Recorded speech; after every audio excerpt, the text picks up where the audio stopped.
Olá pessoal do nono ano, vamos dar continuidade aqui.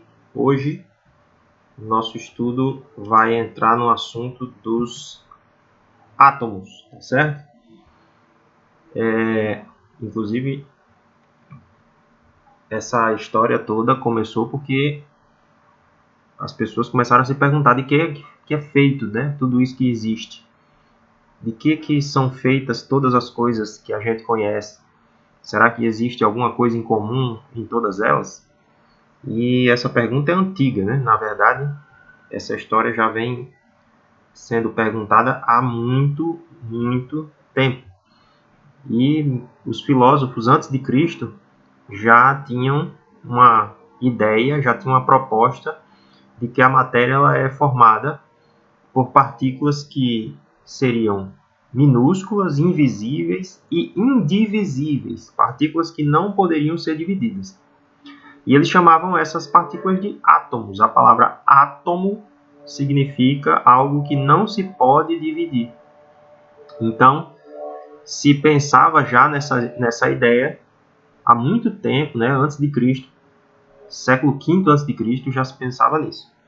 Só que somente no século XIX é que, de fato, a coisa começou a ser estudada com mais cuidado e mais com mais, digamos assim, com mais seriedade mesmo. E aí surge um camarada chamado John Dalton e ele propõe um modelo atômico. Modelo por quê? Porque ninguém via o átomo. Então começou-se a propor modelos, propostas de explicações de como seria esse átomo. E lá em 1808, John Dalton ele vai propor um modelo atômico dizendo que o átomo era uma esfera maciça e que não podia ser dividida. Ele já admitia a presença de vários tipos diferentes de átomos, tá? Que tinham propriedades diferentes, e que aqueles átomos que tinham as mesmas propriedades, eles pertenciam, portanto, ao mesmo elemento químico. Então, essa ideia de Dalton, ela persiste até hoje. A gente sabe que é dessa forma que acontece, tá? E ele já admitia também, desde aquela época, que um composto ele é formado pela combinação de átomos diferentes, tá? Então, para ele, os átomos poderiam ser sim diferentes e que a combinação desses átomos é que formava os compostos, as moléculas, tá? Só que o modelo de Dalton não explicava algumas coisas, como, por exemplo, os fenômenos elétricos. E aí surge, já no fim do século XIX, outro cientista, o John Thomson, e ele vem com um modelo atômico que tenta explicar as questões elétricas. Tá? Ele descobre a partícula negativa do átomo, que é o elétron. Então, ele propõe que, bom, já que existem as partículas negativas, que são os elétrons, para que esse átomo seja neutro, ou seja, que ele não tenha uma carga elétrica sobrando, para que ele seja neutro, então ele tem que ter uma parte positiva. Então ele propôs o modelo que a gente conhece como o modelo do pudim de passas. É um modelo que diz o seguinte: o átomo ele é formado por uma esfera de carga positiva e nessa esfera positiva estão incrustados os elétrons. Tá? Essa esfera positiva contém os elétrons que são negativos. E aí, dessa forma, o átomo se tornava eletricamente neutro. Tá bom? Então, esse modelo ficou conhecido como pudim de passas. Só que, mais na frente, já no século XX, o Rutherford propôs um experimento. Ele colocou um material radioativo dentro de um bloco de chumbo com uma abertura. E aí, esse material radioativo liberava partículas e essas partículas bombardeavam essa lâmina. Na verdade, bombardeava aqui essa lâmina de ouro. E ele observou que uma boa parte dessas partículas conseguia atravessar essa lâmina de ouro e seguiam em frente. Outra parte era desviada, o seu caminho era desviado. E outra parte até mesmo batia e voltava. Outra parte dessas partículas. Então ele começou a pensar o seguinte: bom, a maioria das partículas alfa, que são essas partículas liberadas pelo material radioativo, atravessou a lâmina de ouro, mas algumas eram desviadas, outras não atravessavam, voltavam. Foi que ele pensou: bom, se é assim, então eu vou concluir que o átomo ele tem espaços vazios, ele não é maciço como Dalton pensava. Ele tem espaços vazios, porque afinal de contas, essas partículas atravessaram a lâmina. Então ele tem espaços ali. E ele pensou também o seguinte: o átomo então deve ter uma região central.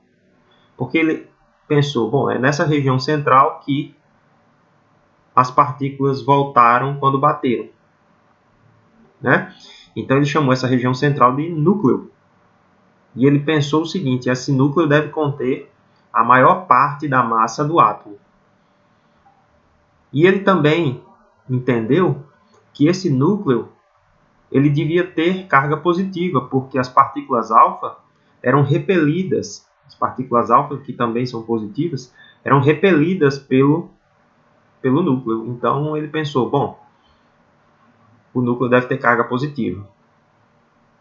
E o raio do átomo, ou seja, a distância entre o centro do átomo e a sua periferia, ela é muito maior do que o raio do núcleo. Ele imaginou que o núcleo deve ser uma partícula, deve ser muito pequena, uma parte muito pequena, em comparação com o raio do átomo total, né? Então essas foram as conclusões que ele foi chegando a partir dos seus experimentos. E aí ele propôs então o modelo atômico conhecido como um sistema planetário, onde o átomo funciona mais ou menos como o sistema solar. Você tem o núcleo no meio, e ao redor do núcleo você teria os elétrons girando ao redor do núcleo. Quer dizer, o núcleo é a parte central e ao redor você tem uma região que ele chamou de eletrosfera. A eletrosfera é, portanto, a parte onde ficam os elétrons. E ele disse que o núcleo deve ter cargas positivas, e essas cargas positivas eram conhecidas como prótons. Mais na frente, o pessoal descobriu que no núcleo também havia partículas, melhor dizendo, sem carga elétrica, partículas neutras, e essas partículas ficaram conhecidas como nêutrons. Então, no modelo de Rutherford, existe um núcleo central e uma eletrosfera periférica. O núcleo contém as cargas positivas e a eletrosfera contém as cargas negativas, que são os elétrons. Tá certo? Então tá aqui a ideia, o núcleo e a eletrosfera. Mais na frente, então, Niels Bohr, ele complementa, digamos assim, as ideias de Rutherford. Tanto é que as pessoas costumam dizer que o modelo é chamado de modelo de Rutherford-Bohr, porque Rutherford começou e Bohr apenas aperfeiçoou esse modelo. Tá? Então ele disse o seguinte: os elétrons eles giram em órbitas, e essas órbitas, que ele chamou de camadas eletrônicas ou níveis de energia, elas têm uma quantidade fixa de energia, ou seja, os elétrons que giram em uma determinada camada, eles têm uma quantidade X fixa de energia. E quanto mais distante do núcleo, maior vai ser a energia desse elétron. Então, o átomo ele pode ter várias camadas eletrônicas, sendo que as camadas mais distantes do núcleo, elas têm maior energia. O elétron que estiver em uma camada, inclusive, ele pode mudar de camada, ele pode mudar de nível. Se esse elétron receber energia, a gente diz que ele se torna um elétron excitado, então ele passa para uma camada mais distante do núcleo. E pode até mesmo sair do átomo. Ele pode até mesmo sair do átomo e ir para outro átomo. Tá? E quando um elétron perde essa energia, ele pode então voltar para um nível de energia mais próximo do núcleo. Então essas camadas que ele chamou por letras, então a camada mais próxima do núcleo é a camada K, depois vem a camada L, depois vem a camada M e assim por diante. Então essas camadas elas têm uma quantidade fixa de energia. Quanto mais distante do núcleo, mais energia vai ter a camada. Quanto mais distante do núcleo, mais energia tem o elétron. E esses elétrons eles podem mudar de camada, sair de uma camada para outra. Caso eles ganhem energia, então eles saem de uma camada mais perto do núcleo para uma camada mais distante do núcleo. Caso eles percam essa energia, então eles saem de uma camada mais distante para uma camada mais próxima do núcleo. E cada camada tem uma quantidade máxima de elétrons que ela suporta. A camada K só suporta 2 elétrons, a camada L 8 elétrons, a camada M só suporta 18 elétrons, a camada N só suporta 32 elétrons. É o número máximo, não quer dizer que todos os átomos têm essas quantidades, não. Tá? Isso é um número máximo. Então, também não quer dizer que todo átomo tem essas 7 camadas, K, L, M, N, O, P e Q. Não. Isso é o número máximo de camadas. Tem átomo que só vai ter a camada K, tem átomo que vai ter K e L, tem átomo que vai ter K, L, M e assim por diante. Isso aqui é um número máximo de camadas. É só para você entender o seguinte, que cada camada tem um número máximo de elétrons que ela comporta. Não pode passar disso. E o que é que seriam, então, os íons? Antes de entender o que são os íons, a gente precisa entender o que é um átomo eletricamente neutro. Um átomo eletricamente neutro é aquele que tem o mesmo número de cargas positivas e cargas negativas. Então, esse átomozinho aqui desenhado, esse esqueminha aqui, está mostrando aqui, ó, 3 cargas positivas, que são os prótons, e 3 cargas negativas, que são os elétrons. Então, nesse caso, esse átomo é um átomo eletricamente neutro, porque ele tem o mesmo número de cargas positivas e negativas. A carga total desse átomo é 0. 3 positivo com 3 negativo, total 0. Então, esse é um átomo eletricamente neutro. A condição em que um átomo perde ou ganha elétrons é que vai gerar o que nós chamamos de íons. Tá? Um íon, portanto, é um átomo que ganhou ou que perdeu elétrons. Pode perder um ou mais. Tá? Então, vamos raciocinar o seguinte. O elétron ele é uma carga negativa. Tá certo? Então, a partir do momento que um átomo ele ganha um elétron a mais, então ele está se tornando um íon negativo. Ele está ganhando cargas negativas. Então, ele está se tornando um íon negativo. O íon negativo eu vou chamar de ânion. Se esse átomo, ao contrário, ele perdesse, esse átomo aqui, ó, se ele perdesse um elétron desse aqui e ficasse só com 2, ele iria se tornar um íon positivo, porque ele iria ter 3 cargas positivas e só 2 negativas. Então, ele ia ter uma carga positiva a mais. Ele seria um íon positivo. Então, se ele perder elétrons, ele se torna um íon positivo, que nós vamos chamar de cátion. Olha só esses exemplos. Esse átomo aqui, Cl, é o símbolo do elemento chamado cloro. Tá? Então, um átomo de cloro tem, olha só, 5, 10, 13, 17 elétrons. Tem 17 elétrons na sua eletrosfera.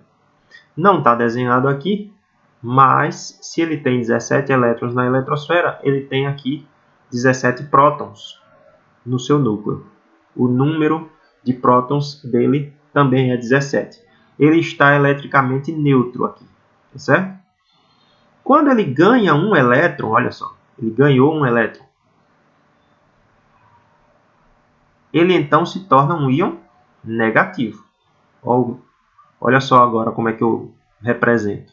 Cl menos ou menos 1, tanto faz. Por quê? Porque ele ganhou um elétron, ele se tornou negativo. Ele continua com 17 prótons, mas agora ele tem 18 elétrons. 17 cargas positivas para 18 cargas negativas. Tem uma carga negativa a mais. Então ele se torna um íon negativo, um ânion. Então isso aqui é um ânion, ele é um íon negativo, que eu vou representar pelo símbolo do elemento Cl, e o menos é para dizer que ele ganhou um elétron. Ah, mas menos ele ganhou? É, porque o elétron é uma carga negativa. Então, menos ou menos 1 significa que ele ganhou um elétron. Aqui é um íon do elemento sódio, é um átomo, melhor dizendo, do elemento sódio. O sódio tem como símbolo Na. Então, olha só, 3, 6, 8, 10, 11 elétrons. 11 elétrons e ele tem também aqui 11 prótons. Ele aqui está eletricamente neutro. 11 cargas positivas, 11 negativas.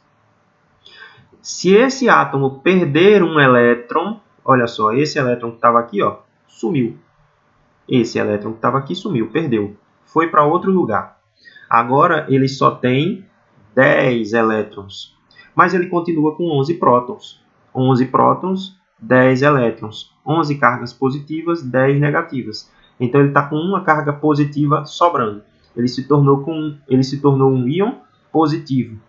Eu represento pelo símbolo mais aqui. Na é o símbolo do elemento sódio. E o mais para dizer que ele perdeu um elétron, se tornando positivo. Então ele agora é um cátion. Ele é um íon positivo. Tá? Então, átomo eletricamente neutro é aquele que tem o mesmo número de prótons e de elétrons. Íon é quando tem números diferentes de prótons e elétrons. Se ele tiver mais elétrons do que prótons, ele é um íon negativo. Se ele tiver menos elétrons do que prótons, ele é um íon positivo. Tá? Então é assim que a gente representa. Olha só.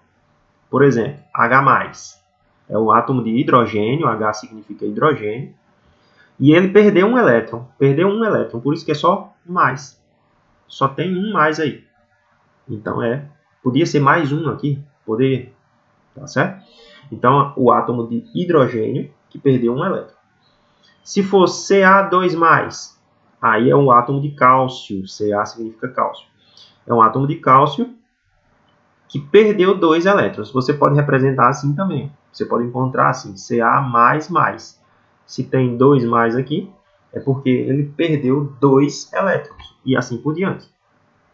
Tá? Agora, por exemplo, o Cl-, que a gente acabou de falar, o cloro, que ganhou um elétron. Ele ganhou, por isso que ele ficou negativo. S2-, aqui é um átomo de enxofre, que ganhou 2 elétrons, por isso que ele ficou negativo. 2-. Pode ser 2- ou -2, tanto faz. Tá certo? N3- seria um átomo de nitrogênio que ganhou 3 elétrons, então ele ficou negativo. 3- ou -3.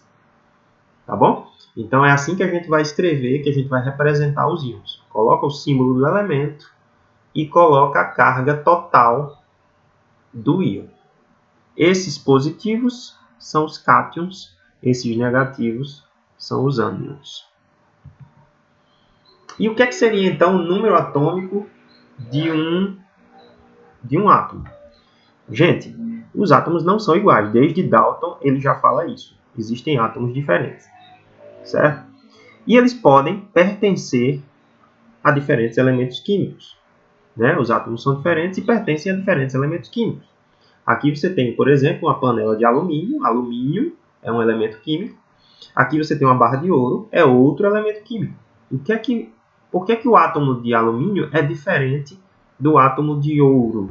Né? Porque eles têm propriedades físicas e químicas diferentes. Cada um tem as suas propriedades. Quem determina essas propriedades é exatamente o número de prótons do átomo. Essas diferenças de propriedades, elas se dão porque os átomos têm diferentes números de prótons. Esse número de prótons é o que eu chamo de número atômico, tá certo? Então, todo átomo de alumínio ele tem um determinado número atômico, que no caso aqui vai ser 13. Você não precisa decorar isso, existe uma tabela para a gente consultar. Então, esse número atômico é do elemento químico alumínio. Átomos de um mesmo elemento químico têm sempre o mesmo número de prótons. Se um determinado átomo tem 13 prótons, não interessa mais o que ele tenha. Ele é um átomo de alumínio. Se um átomo tem 79 prótons, então ele é um átomo de ouro. Não importa quantos elétrons ele tenha, quantos nêutrons ele tenha, ele é um átomo de ouro. Então esse número de prótons é o que eu vou chamar de número atômico. É a principal característica do átomo. Porque é o número atômico quem determina o seu elemento químico. E a gente representa pela letra Z. Então, alumínio, quando eu digo alumínio Z igual a 13, eu estou dizendo que o número atômico do alumínio é 13, o número de prótons, o número de cargas positivas, que ficam lá no núcleo. O número atômico Z igual a 79, é o número atômico do ouro. Então, o ouro tem no seu núcleo 79 prótons. É isso que significa. Tá bom? Então, isso é número atômico. Olha só essa questãozinha bem simples. Determine o número de prótons e de elétrons do íon magnésio 2+, Mg é magnésio. Determine o número de prótons e de elétrons do íon magnésio, Mg2+, sabendo que o número atômico do magnésio é Z igual a 12. Bom, se o número atômico é Z igual a 12, e eu já sei que o número atômico corresponde ao número de prótons, então eu já sei o número de prótons. Não preciso raciocinar muita coisa, né? Então o número atômico é 12. O número de prótons também é 12. Agora, se ele é um íon com carga 2+, aí eu preciso raciocinar. Ele perdeu ou ganhou elétrons? Ele tem 12 prótons. Se ele fosse eletricamente neutro, ele também teria 12 elétrons. 12 cargas positivas, 12 cargas negativas. Ele teria 12 elétrons. Mas ele é um íon. Se ele é 2+, significa dizer que ele perdeu elétrons. Por isso que ele ficou positivo. Perdeu quantos? Perdeu 2. Então, se ele tinha 12 elétrons, ele agora tem 10 elétrons. Perdeu 2, ficou com 10. Então, esse íon ele tem 12 prótons no seu núcleo e ele tem apenas 10 elétrons na sua eletrosfera. Tá bom? Então, bem simples aqui, é só você raciocinar que número atômico é número de prótons e o número de prótons é igual ao número de elétrons no átomo eletricamente neutro. No íon, não. Aqui ele perdeu 2, então de 12 caiu para 10. Ok? E o que seria então o número de massa de um átomo? O número de massa é a soma de prótons e nêutrons. Isso é usado às vezes para determinar qual átomo é mais pesado do que o outro. Tá? Isso não é a massa do átomo, tá certo, pessoal? Não é você colocar o átomo numa balança e ver quanto que ele vai ter de massa. Não é isso. Isso é um número apenas de referência. Então, a soma do número de prótons com o número de nêutrons, a gente chama de número de massa. Então, eu tenho essa formulazinha aqui, ó. A, que é o número de massa, é igual ao número de prótons, que é Z, mais o número de nêutrons, que é N. Então, é só somar os dois e você acha o número de massa de um átomo. Tá bom? Exemplo. Um átomo de cloro tem 17 prótons e 18 nêutrons. Qual é o número de massa desse átomo? Então, eu vou simplesmente fazer essa soma. O número de massa é igual ao número de prótons mais o número de nêutrons. 17 mais 18. Então, o número de massa é 35. Eu não preciso colocar nenhuma unidade aqui, não tem 35 gramas, 35 pacotes de biscoito, 35 nada. É somente 35. Tá certo? Número de massa igual a 35. Ok? Outro exemplo. O átomo de um elemento químico possui 83 prótons, 83 elétrons e 126 nêutrons. Qual é, respectivamente, o número atômico e o número de massa desse átomo? Ora, a gente acabou de ver que número atômico é a mesma coisa de número de prótons. Então, eu já sei que o número de prótons, que o número atômico é 83. Eu vou calcular o número de massa. Agora, o número de massa é número de prótons mais número de nêutrons. 83 mais 126, que dá 209, é o número de massa. Portanto, a resposta é número de prótons, número atômico, 83, é o Z. Número de massa é a soma. Então, dá 209. Ok? Muito simples também esse exemplo. Olha esse terceiro exemplo agora. Um átomo X qualquer possui 60 elétrons em sua eletrosfera e 80 nêutrons em seu núcleo. Veja que ele está dando 80 nêutrons. As partículas neutras. Ele não está falando dos prótons. Sabendo que o número de massa de X é 140, X é esse elemento qualquer aí que a gente não sabe qual é.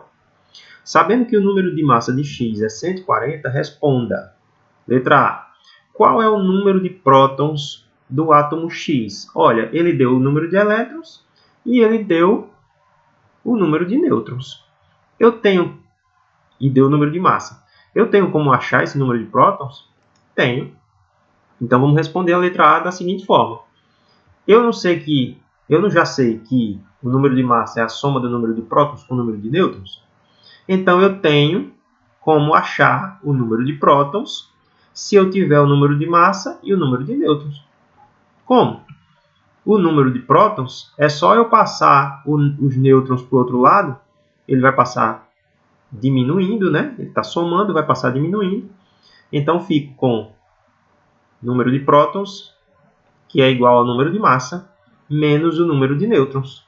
E aí eu vou encontrar 140 menos 80, 60 prótons é o número de prótons, então, desse átomo. Aí a letra B diz, esse átomo é eletricamente neutro ou é um íon? Olha que pergunta. Ele é eletricamente neutro ou ele é um íon? Veja que ele tem 60 prótons, 60 cargas positivas, e ele tem 60 elétrons, que são as 60 cargas negativas. Portanto, ele é eletricamente neutro. Por quê? Porque o número de prótons é igual ao número de elétrons. A carga total desse átomo é zero. Não tem, portanto, a menor possibilidade de ele ser um íon. Ele é um átomo eletricamente neutro. E para a gente concluir essa parte, então, quando vocês virem um átomo representado dessa forma, você já vai entender o que é que significa. A gente representa os átomos colocando o seu símbolo aqui e o número de massa no canto direito ou esquerdo. Pode ser o direito ou o esquerdo, certo? O número de massa pode ficar aqui ou aqui. E o número atômico fica embaixo. Então, se você vir numa questão, num texto, qualquer coisa, você vir, por exemplo, esse exemplo aqui, olha só esse exemplo aqui de baixo. Um átomo cujo elemento tem símbolo C, que é o carbono, e aí tem, na parte de cima, no canto superior esquerdo, está lá 14, no canto inferior esquerdo está 6. Então, eu já sei que esse 14 representa o número de massa. Número de prótons mais número de nêutrons. Está aqui. E essa parte de baixo é o número atômico. Ou seja, o número de prótons. Eu já sei que o elemento carbono, todos os átomos do elemento carbono, eles têm 6 prótons. É o número atômico. E na parte de cima é o número de massa. Ele pode ficar desse lado ou desse lado, tá certo? Tanto faz. Então, gente, olha só esse exemplo. Átomo de hélio, tá? 4 em cima, 2 embaixo, olha só. Esse número de baixo significa o número de prótons. Está aqui, 2 prótons, 2 cargas positivas. Como não tem carga aqui, eu estou deduzindo que ele é eletricamente neutro. Então, se ele tem 2 cargas positivas, ele tem também 2 elétrons, 2 cargas negativas.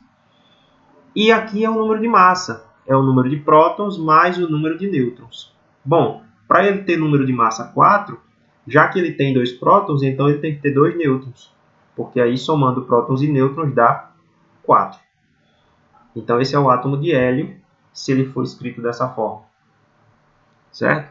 Então, por hoje é isso. Eu espero que vocês tenham compreendido bem. E até a próxima. Tchau, tchau.